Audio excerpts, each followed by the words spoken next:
I grew up at Rolling Hills United Methodist. Was super involved in the youth group there. Learned a lot about myself and other people while going to that youth group. And looking back on it now, I still learned things by looking back at that experience in church. I've always had passion for God. Jesus rules every aspect of my life. I make decisions a lot of the time, even career-wise, based on what I think. I think that God gives each of us talents and wonderful things that we're all good at, and I think he wants us to use them for his glory and whatever that means. So a lot of what I used to do was esports and a lot of video game stuff, and I just kind of started feeling like, I don't know if it's glorifying God to be showing so much violence all the time. So I kind of steered myself away from that even, just because it just didn't feel like what God wanted me to do with my own talents. So Hannah, if you would, share with us a little bit, having grown up in this church, what you're doing really ties in with who we know of you as a person, in such care you have for kids. How does your faith impact that sense that this is what you're supposed to do? So I think kind of going back to being raised within this church, the community that I felt, I think, was the biggest part of my faith experience, was having so much support and love behind me. I think it really shaped me and shaped how I view church and religion.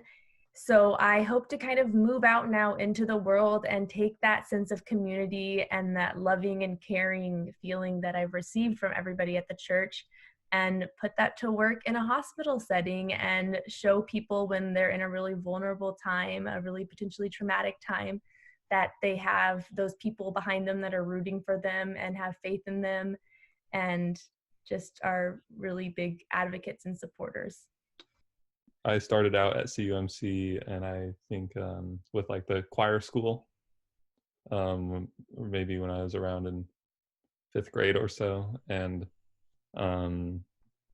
I think the main thing that I was involved in was the music program with the handbell choir a while back, and then also the youth group especially. And I think for me, that was probably the most meaningful aspect that CUMC had, was that community of people that I would never have met if it wasn't for the youth group, and including like the Sunday school meetings as well. It's the same, like similar group of people, right? One of the things that I liked the most were the mission trips that we would go on, and I think that really shaped like how I like my faith and like my faith journey. That had probably the biggest influence in that. It's important to be empathetic to people and help people out regardless of who they are, and not for the sake of any self-gain, I guess. And yeah, I think like that was probably the main aspect of it. Well, someday the big dream is, like I said, I'd like to be a mom. I'd like to have family. Michael and I are getting married in the next year or so, but not quickly wanting to have a family, but someday. But really, my eventual dream is to do children's programming. So I love to come up with ideas. I'm a very creative person, but I have a lot of ideas for children's shows, and that comes a lot from my stuff with Disney character performing. There were so many times when I was involved talking with children who were dying, who were Make-A-Wish kids. I would go and visit the hospital in character as a princess, and try and make their day a little bit better. I learned so much about how to comfort children in that way, that I'd really love to use to educate children of that age group with television and what I'm really good at. And so I really moved away from being on camera to being behind the camera. When I first wanted to go to college, I wanted to be a reporter, and then learned quickly that they don't make very much money. So I decided to be in charge of the reporters instead. um, and be the one telling, hey, you go stand in the hurricane by yourself with a camera. You go do that. I'm going to sit here in my comfortable chair and switch the show together. I really was worried about what was going to happen if this went on for much longer than what we were anticipating. I really, from the get-go, was like, well, there's no way we're going to open back up until there's an actual vaccine, which is far away. So we were trying to think long-term. Michael thought about changing his emphasis and pivoting as well.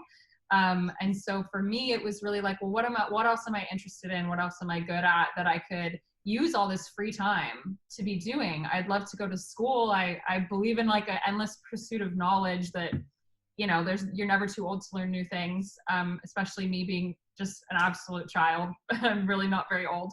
And so I thought, you know, I would really love an opportunity to be interested in real estate, invested somehow in that situation. My grandmother was a real estate agent, but personally, I've just always had a real interest in finance. If I didn't do television, I think I would have gone into some kind of CPA or finance hedge fund work, really, which is weird because it's definitely not a creative job. But I'm just a very fiscally aware person. I know I educate myself a lot about the Fed and everything. And I love interior design, as you can see. So it really, this is my home, not a set. But it really kind of fell into that, oh, well, this makes sense for me, and I could get it online. I wouldn't have to go to school in person. But at the time, it was really like, well, can I justify spending that money right now that's sitting in our bank account, helping me sleep at night or paying for our groceries? Can I justify spending that? And so I really prayed about it for a while. I thought about it. I asked my friends, my parents' friends who were realtors, hey, how does this lifestyle look for you? Is it something that I could easily integrate into my already freelance business owner entrepreneurial lifestyle that Michael and I already have going, which I just would not trade for the world? And would it fit well within that? If things started to come back, could I also do this? Would it be another revenue stream for my potential family one day that I could be passionate about and interested in? And I interviewed quite a few of realtors in my area, actually, and asked them about their job. And it all seemed like this fits well into a second idea for myself. So I prayed about it, and I thought, well, if this is meant to be God, just show me a way of how I could do it for very, very cheap, so that I don't feel badly spending all this money that's in our savings account or in our wedding savings on going to school for something that I'm not sure if I'm going to use. Is the world going to come back? I'm not sure. Is work going to come back as lucrative as it was in 2019, which was our best year so far? And so I thought, God, if it's meant to be, just help me find a way. And then I heard about the foundation scholarship. And I thought, you know what? If this is meant to be, it's meant to be. I'm going to leave it up to God. If I apply for this and they say yes and pay for me to go to school, I'm going to do it. I'm going to have it in my back pocket. I'm going to once again be so indebted and thankful to the church for doing something so amazing to help my life.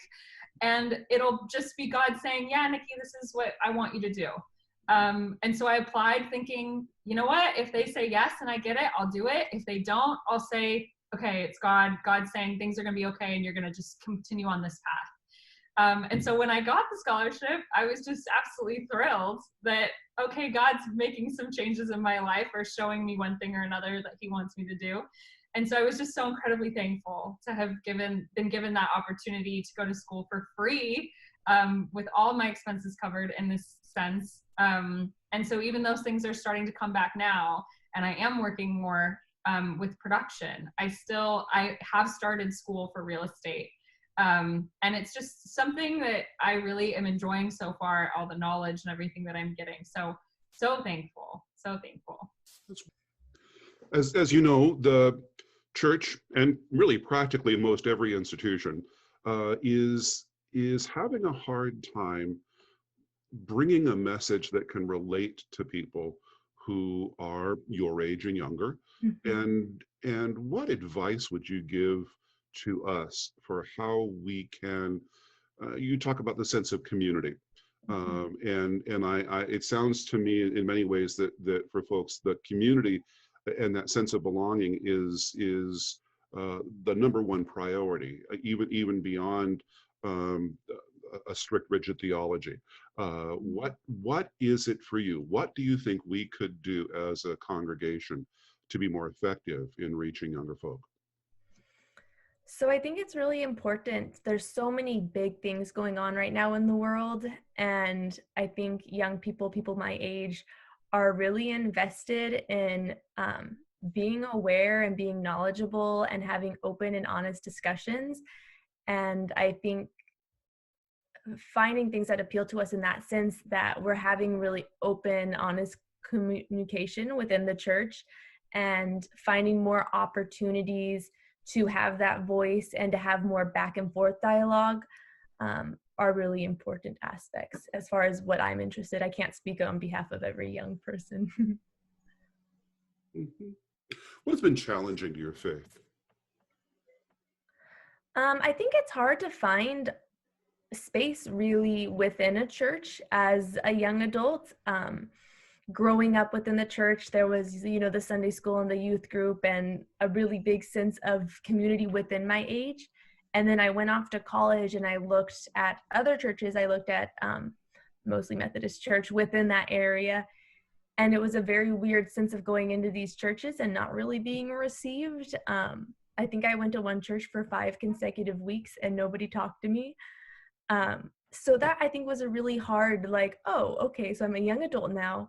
I don't really fit in, or I do fit in, but I don't feel that I fit in with the older folk, the people who are not in their 20s. I don't feel I fit in with the youth group, obviously. So I think just finding my place and figuring out where my spot is, what I can contribute and what I can gain, I think that's the biggest challenge. I found so much passion when I would speak in my own church growing up. I would speak every year after SSP. I would speak on Youth Sunday. I loved being a leader in the church. I was arrangement for the handbells. I would sing and play guitar and did the worship team and everything. And so I thought, this is really the place for me. And then when I went to college and kind of branched out a little bit, I realized I have a big passion for other things as well. And I think I can take God with me in those things. And then when I started learning about interfaith, which was my minor, I realized that I had some problems with Methodism, that I loved the basis of what our religion is and how it really takes so much emphasis on bringing our brain to the Bible and bringing compassion and love and really allowing everyone to be a part of it. Spoke to me so deeply. But I only once I was in college and really taking a leadership role in the interfaith community did I learn and look back on my experience in high school and see it from a different perspective and go, there were some things that happened here in youth group or that didn't happen that I really think could be different. And could be better. And so for a while I pondered, well, should I take a leadership role in the church so I can change those things? But I realized, I think, who am I to do that? Very, very Wesleyan. So I come from a family of many pastors, and my mom is a very active lay ministry pastor, and she always emphasized to me that our way is not the only way, that there are many. She used to tell me about this tree that there are many branches of ways to get to God, but all the branches go different ways, but they end up at the same place. And so that for me was the lens that I saw Methodism through. And I still believe that we as a whole think that. I think that there's some folks maybe on one or two sides that don't wholeheartedly believe that anymore, and that's really a shame. But overall, what I think Wesley was going for was this is what we believe, we can coexist with other people who maybe think differently, and that's, I think, what we should be doing. When I look back on my high school experience with youth group, though, what I mean in particular is I think that it bothers me now looking back that I have 4 friends from that high school youth group who have tried to commit suicide. And I have maybe 6 other friends, I want to say 6, that are homosexual, identify as homosexual or bi, some kind of LGBTQ identification, that they didn't I think that they probably knew when they were in high school, but they didn't come out until they were in college or maybe after college. And so for me, looking at that in perspective now, it bothers me that we were creating what I thought was a great youth group. Why did it not? Why did we create a situation where 4 of our kids tried to commit suicide? Why did we create a situation where 6 of our kids couldn't feel like they could say who they were, when our youth group was supposed to be a place, and for me really seemed like a place where we could come and really lay down what was going on. But you know, it's just interesting how different perspectives for different people, I guess. Now look, I'm sorry, go ahead. What I'm hearing there is that sometimes we profess an openness and acceptance that we don't always practice. Yeah, I think so. I think that maybe it's written in between the lines somewhere. Maybe it's in the kind of love that was or maybe wasn't given to certain kids in that environment from our pastoral, team. Maybe it was just the fact that we were in Palos Verdes, which is super, wealthy white neighborhood, very conservative. But it does bother me that there's something there that wasn't hitting right. A big part was the activities for high school students, and now that I'm in college, for college students as well, and having a group of like a kind of, I really like the youth group that we would consistently go like once a week, and then we'd have like special events once a month, where whether it's like a fun activity or a community service based activity, just to like connect with the other people my age at the church. Yeah. So really looking for that sense of community is what helped you. So I also think now the biggest problem, if I can move on to the other topics of what the church I think needs to do, is really that the church is dying, and it really makes me sad to see, as a cradle Methodist who went and saw other religions very up close. It's a real shame, because Methodism is incredibly unique and so special in so many ways, comparing to so many other religions, and even within Christianity, we're very unique and special. And I think that if the world knew that, there would be so many more people my age. But the problem is that we're a very quiet, wonderful, poised group of people, which there's nothing wrong with that. But I think that in order to capture the minds of people my age, we need to make some noise for our friends and our neighbors and those people who don't have a voice. I think that right now the only news that we're getting is that, hey, the Methodist Church is splitting over, are we okay with gay people or not? And so when my friends asked me about that, knowing I was a Methodist, now I have to tell them I'm not one of those Methodists. And I think that was the first time that they had heard the word Methodist, truly. But I think that this just comes from a going to business classes in college standpoint, I really think that as a whole, the Methodist Church started siphoning more money into marketing and advertising and telling people my age, quite literally, like, here's what we are. We are everything that your generation is looking for in a church. We're people who are introspective and willing to say, we did it wrong this time or that time. We're people who are welcoming of everyone at the table. We don't serve alcohol even at our communion, so that we can be inclusive of our children and those who have had trouble with alcohol in their lifetimes. We're inclusive of anyone who wants to come. And to me, as a millennial, that sounds like, wow, that is so woke, right? For lack of a better term. And so I think that if my friends and people that I know love Jesus but aren't part of a church because they're so anti-church because of all this. If they knew what we really were, that it would be overflowing with people my age. But unfortunately, it's not. I think because for some reason, the overwhelming, overarching organization, national organization, isn't really putting an emphasis on making sure that the religion doesn't die with the current generation that's there, which is terrible. Because after my parents and my grandparents and wonderful people, all these wonderful people who are in our congregation pass on, what's going to be left? Oh, you've given me so much material. Got plenty of time. I'm So. gonna edit a bit, but you may find this coming up in some other ways as well. I was thinking, I just want to cut this piece out right there and make that a commercial. Truthfully, I'm trying to give you sound bites. So. Well, you're doing well. You're doing well.